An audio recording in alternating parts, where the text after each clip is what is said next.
Fier de mon job, un podcast proposé par RCF.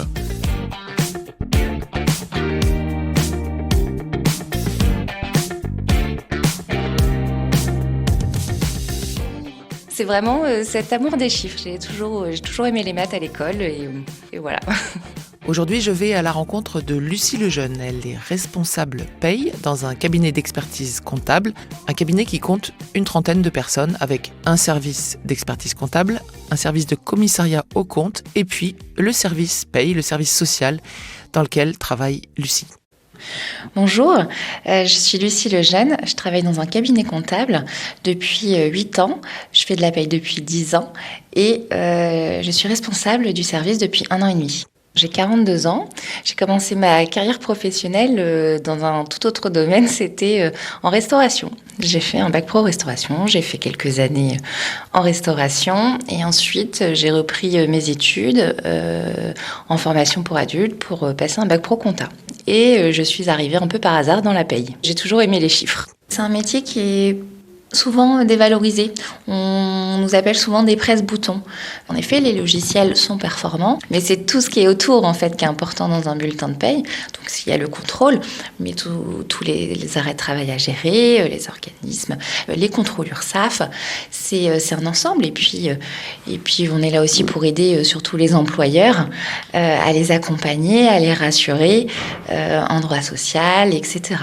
Et puis malgré tout, il y a aussi des entreprises qui ont leur propre usage. Chaque entreprise, chaque employeur a envie parfois de récompenser les salariés par leur travail. Donc ça peut être des primes de chantier, des primes nommées comme on le veut finalement. Et donc ça demande un paramétrage spécifique sur un mois spécifique ou alors c'est quelque chose de récurrent. Les aléas aussi du service paye, c'est les arrêts de travail. C'est ce qui est quand même le plus courant, que ce soit de la maladie, de l'accident du travail, la maternité, de la paternité. Il y a aussi des bonnes nouvelles dans tout ça. Et comment est organisé le travail dans son service ? On travaille dans un open space, seulement sur ce service social, justement, dans le cabinet, parce qu'il y a beaucoup d'échanges entre nous. Le droit du travail est très complexe et on ne peut pas tout se rappeler, tout retenir. Et on échange énormément entre nous sur des cas qu'une a peut-être déjà eu, pas l'autre. Et ça nous permet en tout cas de nous faire évoluer chacune chaque jour. Donc je travaille avec une équipe de 4 gestionnaires paye. Donc j'accompagne sur leur mission, sur la technique paye ou des questions d'interprétation de convention. Je suis aussi assistée dans mon rôle de responsable avec la responsable juriste en droit social. Elle est là pour aussi accompagner les gestionnaires paye qui établissent aussi des contrats de travail, les licenciements. Alors, du coup, j'ai demandé à Silette un paramétrage spécifique qu'il faut comparer avec la CCN nationale, avec la CCN territoriale et du coup, avec leur prime d'ancienneté à eux. D'accord. Donc, Silaï m'a fait le paramétrage, j'ai eu un retour de mail, donc je voudrais juste que tu regardes si ça fonctionne. Ok. On est plutôt sur des horaires de bureau classiques avec certaines journées de télétravail et puis aussi une souplesse, en tout cas chez nous, on peut s'arranger facilement pour parfois la gestion des enfants, etc. Et quelles sont les qualités requises pour être un bon gestionnaire paye ? La meilleure qualité, c'est toujours se poser les bonnes questions. En tout cas, se poser des questions. Parce que le droit social et l'activité salariée, tout bouge tout le temps. Tous les jours, on découvre des choses qu'on n'a jamais rencontrées, où on se pose les questions, mais comment on gère ça ? En effet, parfois des difficultés entre les employeurs et leurs propres salariés. Comment on peut gérer un licenciement, une rupture, pour que ça se passe le mieux possible. C'est toujours des cas complètement différents des uns des autres. Aimer les chiffres, la rigueur, c'est important. Et puis, c'est important les salaires des salariés. C'est très important et on n'a pas le droit à l'erreur parce que c'est tous les mois qu'on fait des bulletins de paye.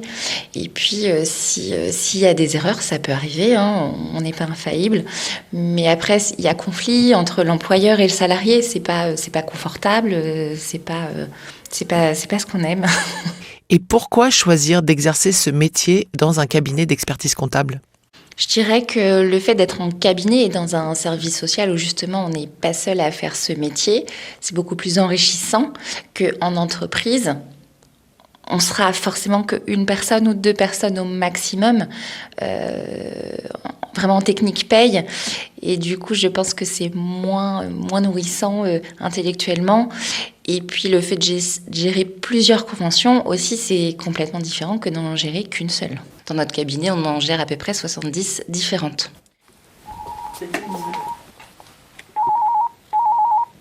J'ai été pendant 6 ans en tant que gestionnaire paye et je suis passée responsable paye depuis à peu près 1 an et demi. Ça a été tout simplement une opportunité en interne parce que l'ancienne responsable est partie pour de nouvelles aventures et c'est vrai que ça a été un regain, un renouveau en tout cas, où on voit les choses un petit peu différemment quand on passe responsable paye. On s'intéresse aussi, mine de rien, à la rentabilité des dossiers, c'est important. 50 à 60 offres sont régulièrement publiées pour des postes de gestionnaire de paye en cabinet comptable en Normandie.